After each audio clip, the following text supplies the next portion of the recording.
nagaadhaan jiraadhu uuma waaqayyo uuma hin balleessin malkaa hin cuumessin bineensan ajjeefteen balleessin wayiif uume gaafa wayiif si fayyadu qaba. Amantii waaqeffannaa kun amantii duubattafa amantii seexanaa lagaan laasaar naazer kristaan murs noor heezensi kiristaanas miti musliimas miti aramaneellee miti they have one God. Kormii fi fardii fi harreen illee walitti dhiyeenya qabu waliin lolan. Abrahaam liqicin yoora juushii musliimaa fi kiristaanaa fi waaqeffannaa fa'aa kompiiruu godhaa turte wal madaalchisaa turte. Horsiisee bulaa sanarraa addaaf baasuuf ani qotee bulaa dhachuuf ani qottuudha jedhe.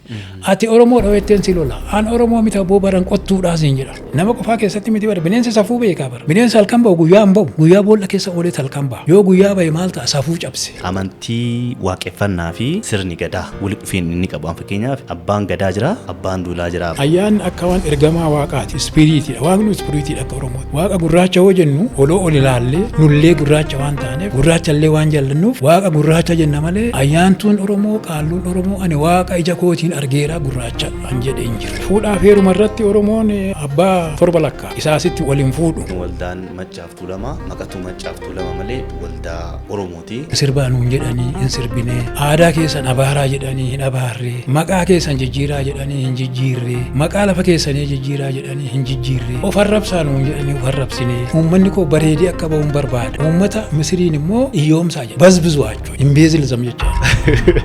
Abbaa bullootiif seenaan abbaa bullootiif keessa jechaadha. Kan qarabaan muka muru kan dhagaraan mataa haddatu gowwicha ani dirribii damusee bokkuu abdii shaanxuu bofoo.